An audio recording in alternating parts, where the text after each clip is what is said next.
வெறும் வெறும் அஸ்ட்ராலஜி மட்டும் கால்குலேட் பண்ணால் நம்மளால் வந்து வாழ்க்கையில் ஜெயிக்க முடியாது. அது தெய்வீகத்தோடு இணைந்த ஒரு வாக்காக இருந்தால் தான் அது கொடுக்க முடியும். அப்படி கொடுக்கும்போது இந்த பிறந்த நேரம் குடிச்சு கொடுத்ததுனால வரல. ஏன்னா பிறந்த நேரம் குடிச்சு கொடுத்தது எப்போ வேணால் மாறி இருக்க பாசிபிலிட்டிஸ் இருக்குது. ஆனால் அந்த குறித்து கொடுத்த நேரத்தில் பிறக்கணும்னு சொன்னால் அந்த கொடுத்த வாக்கை காப்பாற்றுறது அந்த தெய்வ சக்தி.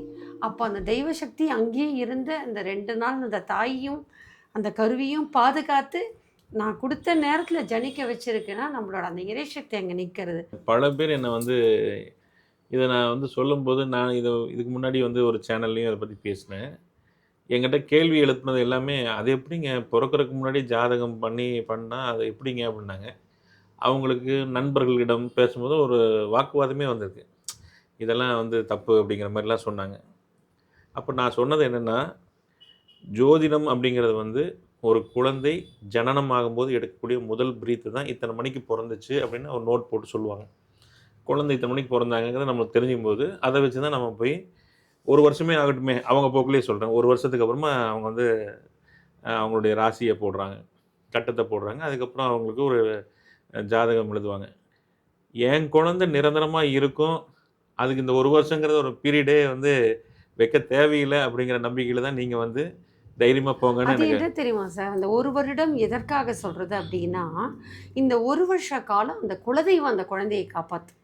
அந்த குழந்தை கீழே விழுந்தாலும் எது வந்தாலும் அடிபடாது. உண்மை உண்மை. பெரும்பாலும் 1 வருஷத்துக்குள்ள குழந்தைங்க அதே மாதிரி இந்த குலதெய்வத்தை காப்பாற்றுன்னு விட்டாதான் அந்த குழந்தைக்கு எந்த தீய சக்திகளாலும் எந்த மனிதர்களுடைய கல்மனப்படுத்த மனிதர்களாலும் பிரச்சனை வராது. ஏன்னா மொத்தத்தையும் சரணாகதின்னு அந்த குழந்தைய பச்சை குழந்தை யார் என்ன வேணால் பண்ணலாம், காழ்ப்புணர்ச்சியில் கூட. ஏன்னா கூட்டு குடுத்தனமாக இருக்கலாம், கிராமத்தில் இருக்கலாம், அந்த கால வழக்கம். அதனால அந்த 1 வருஷம் அந்த பச்சை குழந்தை என்ன செய்வாங்க அப்படின்னா, குலதெய்வத்துக்கு தத்து கொடுத்தா மாதிரி உன்னுடைய ஏன்னா வம்சத்தை நிலைநிறுத்துறது யாருன்னா, அடிக்கடி சொல்வேன் சார், ஒரு வீட்டுக்கு மருமகளை தேர்ந்தெடுக்கிறதும் மாமியாரோ மாமனாரோ நாத்தனாரோ கணவனோ கூட கிடையாது. அந்த குலதெய்வம் தேர்ந்தெடுத்தாதான் அந்த வீட்டுக்கு மருமகளா போக முடியும்.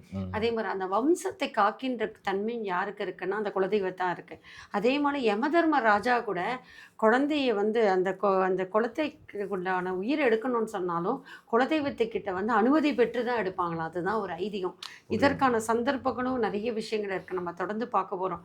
அப்படி இருக்கும்போது அவங்க வந்து முடிவெடுத்துட்டாங்க இது மாதிரி அமைப்பில் வரணும் அப்படின்னு சொல்லிட்டு.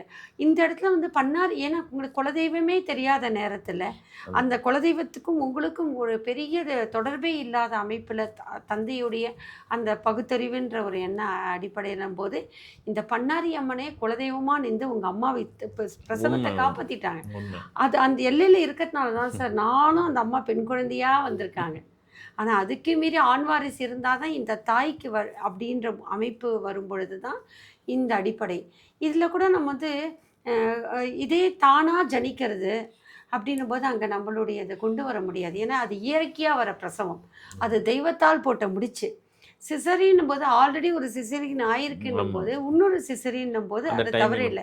ஏன்னா எல்லாரும் பெரும்பாலும் ஜோதிடத்தை என்னுடைய மனித மேம்பாட்டிற்கு ஜோதிடத்தின் பங்குல ஒரு சாப்டர் ஜோதிடம் வெற்றி தோல்வி அடைவதற்கான காரணம்னு ஒரு சாப்டர் எழுதியிருக்கேன்.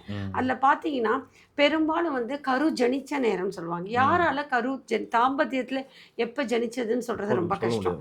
அடுத்தது பார்த்தீங்க அப்படின்னா அந்த குழந்தை வெளிவந்த நேரம் அப்படின்னு சொல்லுவாங்க. அதாவது ஆசமாய் அந்த குழந்தை வெளியில் வருது அப்போ அதை எடுத்துப்பாங்க. ஆனால் 3வது பார்த்தா தொப்புள் கொடி. என்னதான் தாயும் மகளுக்கும் அந்த குழந்தைக்கு உள்ள உறவு தொப்புள் கொடி. அப்போ தொப்புள் கொடியை வந்து துண்டித்து விட்டாதான் அந்த குழந்தைக்கு ஒரு ஜனனம். அப்போ தொப்புள் கொடி வரைக்கும் அந்த யாரோடைய மூச்சு இருக்கு, தாயோட மூச்சு இருக்கு. அப்போ தாயுடைய கருமா இருக்கு. ஆனால் தொப்புள் கொடியை கட் பண்ணின பிறகுதான் துண்டித்ததுக்கு அப்புறம் தான் அந்த குழந்தையானது தன்னுடைய முதல் சுவாசத்தை எடுக்கிறது.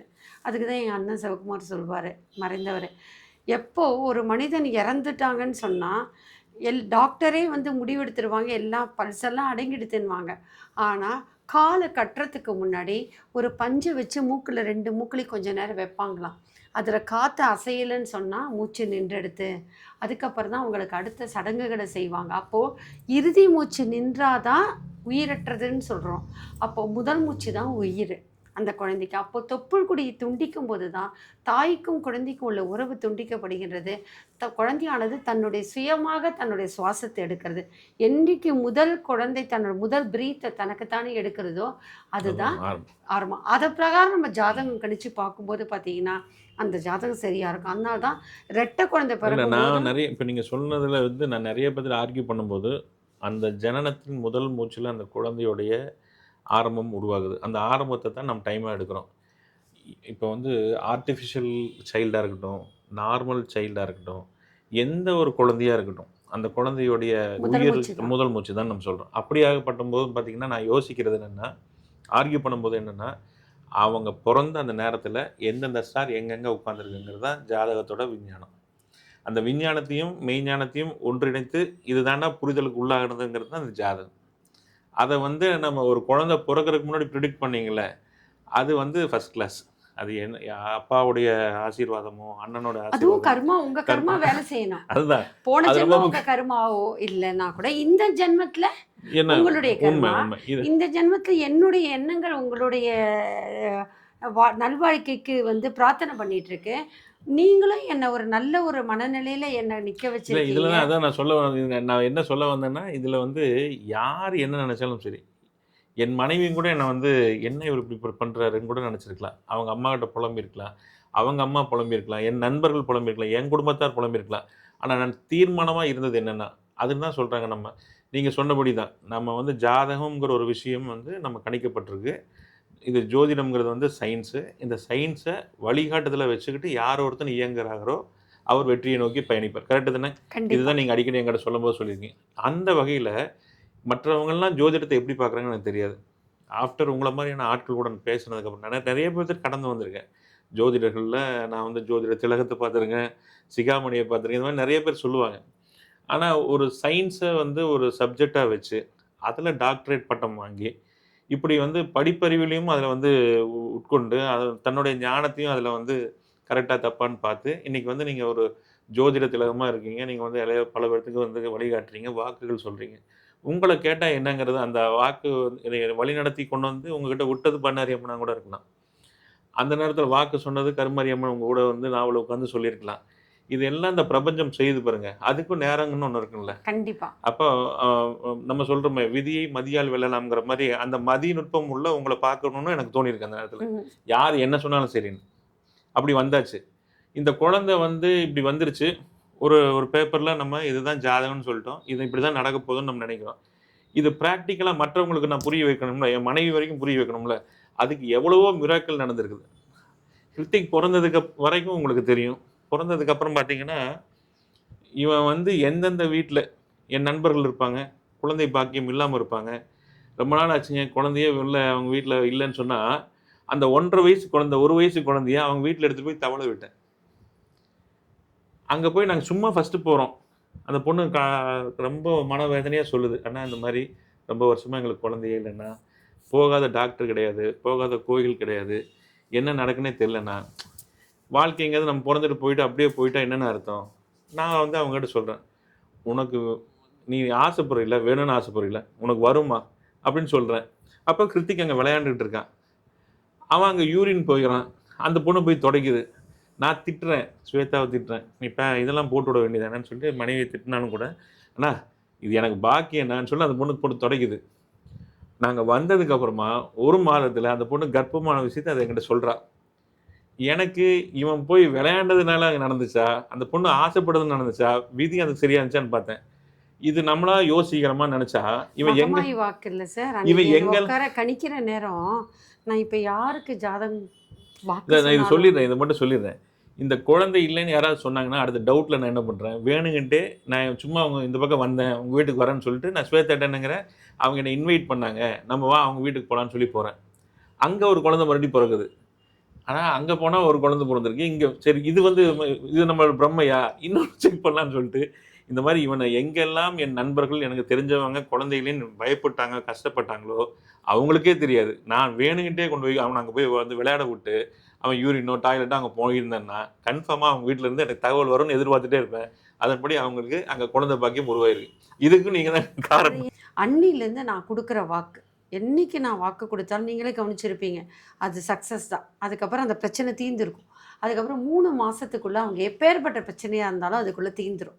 இன்னைக்கும் சில செய்வினை, மந்திரம் எங்கெங்கன்னா போயிட்டு சக்ஸஸ் ஆகலைன்னா கூட, நான் தொடர்ந்து அவங்க 3 அமாவாசை, பௌர்ணமிக்கு அவங்களுக்கு செஞ்சு கொடுத்தேன்னா, அந்த உலகத்துல அவங்களுக்கு திருப்பி வச்சா கூட அவங்களுக்கு பலிக்காது. அந்த அளவுக்கு. இதுக்கு காரணம் யாரு அப்படின்னா, கண்டிப்பா அந்த சமயபுரத்தாய். அப்போ நான் குடுத்த வாக்கு, என் சமயபுரத்தா குடுத்த வாக்கு. அந்த சமயபுரத்தா தான் இந்த மாரி கட்டத்த குடுத்து என்ன கணிக்க வச்சாங்க. இல்லாட்டி சாதாரண மனுஷன், நானும் ஒரு சாதாரண மனுஷன் தான் சார். என்னதான் டாக்டர் பட்டம் வாங்கியிருந்தாலும் அது கணிதம். ஒரு லேட்டிட்யூட், லாங்கிட்யூடோட ஃபிக்ஸ் பண்ணணும் அது. அந்த நேரம் உச்சம், நீச்சம் எல்லாத்தையும் பார்த்துட்டு அது அந்த ஸ்டார் எதுக்குள்ள இருக்கு, நீங்க உள்ள தேடி பார்த்தீங்கன்னா அது பெஸ்ட்டா தான் இருக்கும். அப்போ அவ்ளோ கால்குலேஷன், அவ்ளோ குறுகிய காலகட்டத்தில நம்ம வந்து போட்டு முடிக்கணும் அப்படின்னா, என் மனசுக்குள்ள பூந்து என் கைக்குள்ள அந்த ஜாதகத்த கணிக்க வச்சது யாருன்னா, இந்த சமயபுரத்தாய். அப்ப உண்மை. அது மகமாயி குடுத்த குழந்தை. அப்ப அந்த மகமாயி குடுத்த குழந்தை எந்த இடத்துக்குள்ள போனாலும், நல்லதுதான். அது நல்லதா வரும். ஏன் உங்களுக்கு அந்த வாழ்க்கையில இல்ல அதுக்கப்புறம் அடுத்தடுத்து நல்லது இந்த நடந்திருக்குன்னா, நீங்க சொன்னீங்களே தெய்வம் மானுஷ ரூபேன, நான் மட்டும் இல்ல சார். உங்க குழந்தையும் அந்த அமைப்புல தான். ஏன்னா அவங்க ம். வாக்கு குடுத்து உங்க குழந்தை பொறந்திருக்காங்க உண்மை, என் உண்மை, மூலமா. உண்மை. அப்ப அது தெய்வ குழந்தை. அப்ப அந்த குழந்தை எங்க போனாலும் அங்க வருது. அது மட்டும் இல்ல, இது எல்லாத்த காட்டிலும் தொடர்ச்சியா நல்லெண்ணம். நீங்க என் நல்லெண்ணத்த நெனச்ச மாரி, நீங்களும் என்ன நெனைக்கிறீங்க? யாம் பெற்ற இன்பம் பெருக வையகம். அது நான் எப்படி செய்றேனோ, அதே மாரி நீங்க நமக்கு குழந்தை வேண்டி அந்த பாக்கியம் கிடைச்சா மாரி, யாருக்கெல்லாம் குழந்தை இல்லையோ, அவங்களுக்குனா நம்ப வந்து ரித்விக்கு அனுப்புறோம். அப்ப குழந்தை நடக்கணும். அப்ப அவங்களுக்கு ஒவ்வொரு தம்பதியருக்கும் குழந்தை வேணுன்றத நீங்க உறுதியா இருக்கீங்க. நான் எப்படி ஆமா. பாரதி சாருக்கு ஒரு ஆண் வாரிசு வேணும்னு ஆசைப்பட்டேனோ, அதே மாரி நீங்க இருக்கீங்க. அப்போ அந்த உங்களோட நல்ல எண்ணம், எங்கெல்லாம் நல்லெண்ணம் இருக்கிறதோ, எங்கெல்லாம் அடுத்தவங்க நல்லபடியா வாழணும்னு நெனைக்கிற போதெல்லாம் சமயபுரத்தா சடுதியில் வந்து நிப்பாங்க. அந்த அந்த குழந்தை ரூபத்தில சமயபுரத்தா போய் உங்களுக்கு வந்து அந்த அமைப்ப வந்து குடுக்குறாங்க. அதுக்கு அந்த தாயும் குடுக்குறாங்க. இன்னைக்கு அது இத்தன நாள் உங்களுக்கு தெரியாதுல்ல சார். அந்த வாக்குக்கும், அந்த கணிதத்துக்கும் முழுமுழல் என்னதான் எங்க அப்பா தெய்வமா வந்தாலும், எங்க பரம்பரை மகமாயி பரம்பரை, முருகன் பரம்பரை. அந்த தெய்வத்தோட முருகன் அம்சம் தான். சொன்னனால அடுத்தது ஒண்ணு சொல்றேன். இப்ப நான் வந்து ஸ்வேதாட்ட சொல்றேன். 3 குழந்தை வந்து ஜனிச்சதுக்கப்புறம் நான் ஸ்வேதாட்ட சொல்றேன். சும்மா பைத்தியக்காரத்தனமா உளறாதீங்க. ஏதாவது ஒண்ணு சொல்லிட்டு இருப்பீங்கன்னு சொல்லிட்டு அவ என்ன சொல்றா. இப்ப நான் சேலஞ்ச் பண்றேன். நான் 3 வந்து உனக்கே தெரியாம இது வந்து ஃபர்ஸ்ட்டு நடந்தது இப்படி நடந்துருச்சு. 2வது நடக்குமாங்கிற ஒரு செக்கப் பண்றேன். இது வந்து ஒருவேளை பிரம்மையான்னு யோசிச்சேன். 3வது நான் வந்து ப்ரிடிக்ஷன் பார்த்துட்டேன். வந்து பொறந்துருச்சு. இப்ப நீ சொல்லு. யார் வீட்டுக்கு போலாம்? குழந்தை இல்லாத வீட்டுக்கு சொல்லுன்னு சொல்லி ஸ்வேதாட்ட சொல்றேன். அப்படியே யோசிக்கிறா. யோசிச்சு ஒரு இடத்த சொல்றா. அங்க கூட்டிட்டு போறேன். அங்கேயும் நடந்தது. அப்புறம் ஸ்வேதா மொல்லமா நம்புறா. ஏன்னா ஃபர்ஸ்ட்டு நான் மட்டும் நம்புனேனா, என் குடும்பத்தில மற்றவங்க வந்து என்னால ஸ்வேதா வந்து அமைதியா இருந்தாலே தவிர, அவளுக்குள்ள அந்த நம்பிக்கை இருந்ததான்னு தெரியாது. நம்பிக்கை உருவாகுறதுக்கு முதல் ஸ்டெப்பே வந்து 4வது குழந்தைய நான் கண்ல காட்டுறேன். ஸ்வேதாட்ட எல்லாம் எக்ஸ்ப்ளைன் பண்றேன். இவன் பொறந்தம்போதே 8 பேர்த்த நல்ல நேரத்தில பொறக்க வச்சிருக்கான். அதுக்கு மேடம் குறிச்சு குடுத்த டைமு ரைட்டு. இப்ப இங்க கூட்டிட்டு போறான். இந்த மாரி நடக்குது ரைட்டு. வேற என்னதான் நடக்கும்னு நீ யோசிக்கிற சொல்லு அப்டின்னேன். இல்ல, இல்ல இப்ப நான் நம்புறேன்ட்டா. கண்டிப்பா. நான் சொன்னேன்ல சார், என்னோட தந்தையே தான் வேணும். ரொம்ப குழப்பமா இருந்தது. நீங்க குடுத்த டைம் எனக்கு ரொம்ப ஷார்ட் பீரியடு. ஆமா. வந்து ஒரு 8வது மாசமே வந்து நீங்க சொல்லியிருந்தீங்கன்னா பரவால்ல. ஆமா. நீங்க ரொம்ப ஷார்ட் பீரியட். அப்போ நான் நெனச்சது எங்க அப்பா தான், ம். தெய்வமா. அவரு எப்போ சதா சர்வகாலம் முருகனும் சிவன் தான். அப்போ பரம்பரை முருகனோட வம்சம். முருகனே வந்து ஈஸ்வரான்னு கூப்பிட்டதுனால எங்களுக்கு வந்து ஈஸ்வர ஜடாவல்லவர் ஃபேமிலின்னு பேரு. திருத்தணி முருகன் இன்னைக்கு அறநிலைத்துறை ஆரம்பிச்சிருக்குன்னா, அதுக்கு என் குடும்பம் முழு காரணம். அந்த கார்பரேட் மகாராஜா கிட்டேருந்து இந்த பொக்கிஷத்த வாங்குற வரைக்கும் போட்டி போட்டு கோர்ட்டு கேஸெல்லாம் ஜெயிச்சது. அதனால எங்க வீட்ல எப்போதும் முருகனோட தொடர்பு இருந்துட்டே இருக்கும். அப்போ எங்க அப்பா குடுக்குற வாக்கு, முருகன் குடுக்குற வாக்கு. அப்போ உங்கள ஜனிக்கிற நேரத்துக்கு பார்க்கும்போது பார்த்தீங்கன்னா, நான் எங்க தந்தைய தான் கூப்பிட்டேன். எங்கேருந்து கால்குலேஷன் எப்படி வந்ததோ தெரியாது. அதே மாரி பார்த்தீங்கன்னா, அந்த நீங்க ரித்விக்கோட முக அமைப்பு பார்த்தீங்கன்னா, அந்த முருகன்ற ஒரு அந்த அமைப்பு தான் இருக்கு. என்னோட பையனுக்கும் அப்படிதான். நம்ப யார்கிட்ட வாக்கு கேட்கணுன்றதும் ஒரு விஷயம் இருக்கு. எங்க அப்பா சொல்வாரு, "குடும்பத்துக்கு ஒரு ஜோதிடருக்கு தான் பரம்பரை கருமா தெரியும். குடும்பத்துல இருக்க மக்களுக்கு தான் அந்த சொத்துல இருக்கிற அந்த இடைச்செருகல்கள், லிட்டிகேஷன் தெரியும். குடும்பத்துல இருக்கிற மருத்துவருக்கு தான் அந்த பரம்பரையில இருக்கிற ஜெனடிக் ப்ராப்ளம் தெரியும்னுவாங்க." அதே மாதிரி அதுதான் சார். அப்போ அந்த இறைசக்தி அருளோட அந்த குழந்தை பிறந்திருக்குன்னும் போது, அந்த ஒரு முடிக்கிற வரைக்கும் நான் எவ்வளோ பிரார்த்தனை பண்ணியிருப்பேன். நம்ம கொடுத்த நேரம் அந்த குழந்தை ஜனிக்கணும். நம்ம கொடுத்த நேரம் அதை ஜனிக்கணும். இது முதல்ல நம்ம வாழ்க்கையில் கணிச்சு கொடுக்குறோம். இதில் தமிழ் பாரதி சாரோட வாழ்க்கையே நல்லா ஒரு உயர்ந்த நிலைக்கு வரணும். அவருக்குன்னு ஒரு அங்கீகாரம் கிடைக்கணுன்ற ப்ரேயர் எனக்கு நீங்கள் அந்த ஜனிச்ச குழந்தைன்ற சொல்கிற வரைக்கும் எனக்கு இருந்துகிட்டே இருந்தது சார். அப்போ அது என்னோடய தொடர் பிரார்த்தனைகள் இருந்துகிட்டே இருக்குது சமயபுரம் அம்மன்கிட்டேயும் முருகன்கிட்டையும். அதால தான் எப்படி நம்ம வளர்க்குறோமோ அப்படி நம்ம மாறுவோம்.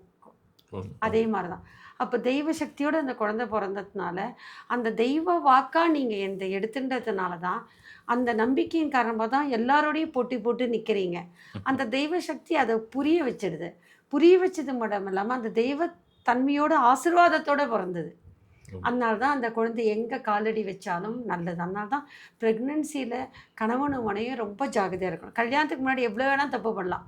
கல்யாணம் ஆகிடுத்து தாம்பத்தியம்னு வந்துடுதுன்னா நம்ம எவ்வளோக்கெவ்வளோ ஒழுக்கமாக இருக்கோமோ, கண்ணியமாக இருக்கோமோ, தெய்வ நம்பிக்கை இருக்கோமோ, நம்மளுக்கு பிறக்கிற குழந்தை நல்ல கர்மாவோட தான் பிறக்கும் சார். இதுக்கு ஒரு எடுத்துக்காட்டு அப்படின்னா உங்களோட வாழ்க்கையும் நான் உங்களுக்கு கணிச்சு கொடுத்ததும் இதுக்கெல்லாம் தெய்வத்தோட சக்தி தான். அதாவது எல்லாரும் நினச்சிக்கிறாங்க, உங்ககிட்ட ஆர்கியூ பண்ணுங்க எல்லாரும் அஸ்ட்ராலஜி முடிஞ்சு விடுவேன், இது சயின்ஸு, அதை மேலே போகக்கூடாதுன்னு நினைக்கிறாங்க. கிடையாது.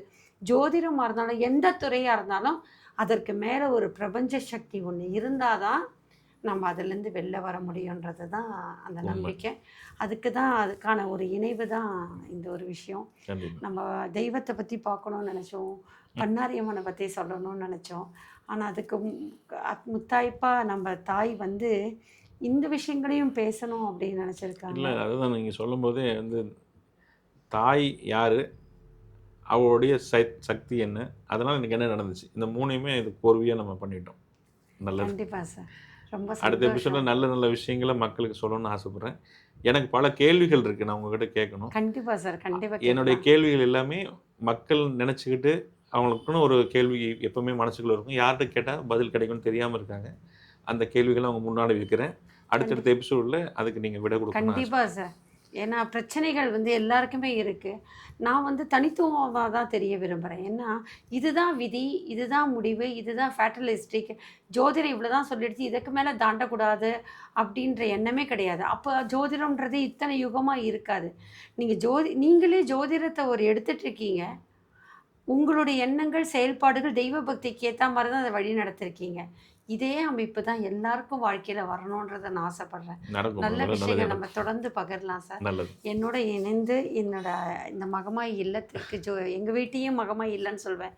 இங்கே இருக்கிற இதுவும் மகமாய் ஜோதிட நிலையத்துக்கு நீங்கள் வந்ததுக்கு ரொம்ப நன்றி. இதன் மூலமாக இன்றைக்கு நாளில் நான் வந்து பண்ணாரியம்மனை பேசுவதற்கான வாய்ப்பு கிடைத்தது, முருகனை பற்றி வாய்ப்பு கிடைத்தது. அடுத்ததாக இன்னும் நம்ம குலதெய்வத்தை பற்றி பேச ஆரம்பிக்கணும். திருப்பி அடுத்தது அந்த குலதெய்வம் பேசுவோம். அதே மாதிரி உங்களோட பேசும்போது ஒரு தத்து எடுக்கிறதுக்கான ஒரு வழிமுறைகள், ஒரு விஷயம் பெரியவங்க தெய்வங்கள் கொடுத்துருக்காங்க. இது மூலமாக இந்த ஒரு எபிசோடு மூலமாக அதுவும் கிடைச்சது. தொடர்ந்து எங்களோட இணைந்திருங்க.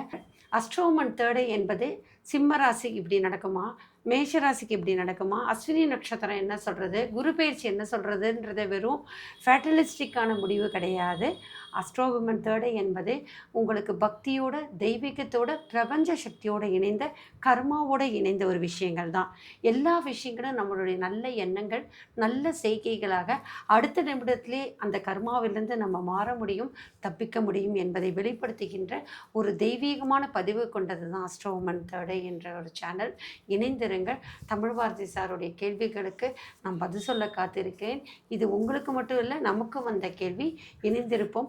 அடுத்த ஒரு எபிசோடில் குலதெய்வத்தை பற்றியும் குழந்தையை ஏன் தத்து கொடுக்க வேண்டும் என்று தொடர்ந்து பார்க்க போகிறோம். உங்களுக்கும் ஜோதிடத்து சம்பந்தப்பட்ட கேள்விகளாக இருந்தாலும், ஜோதிடத்துக்கு அப்பாற்பட்டு சில தெய்வீக கருத்துக்களாக இருந்தாலும், உங்கள் வாழ்க்கையில் ஜோதிடம் பொய்த்ததற்கான காரணங்கள், மெய்ப்பித்தற்கான காரணங்களும் அதற்குரிய விளக்கங்கள் தேவையாக இருந்தாலும் உங்களுடைய கமெண்ட்ஸில் அஸ்ட்ரோமன் தேர்டையில் பதிவு செய்யுங்க. எங்களுடைய விஷயங்களும் கருத்துக்களும் நல்லபடியாக இருக்க வேண்டும் என்று நீங்கள் நினைத்திருந்தால் லைக் பண்ணுங்கள், சப்ஸ்கிரைப் பண்ணுங்கள். மீண்டும் இணைந்திருக்க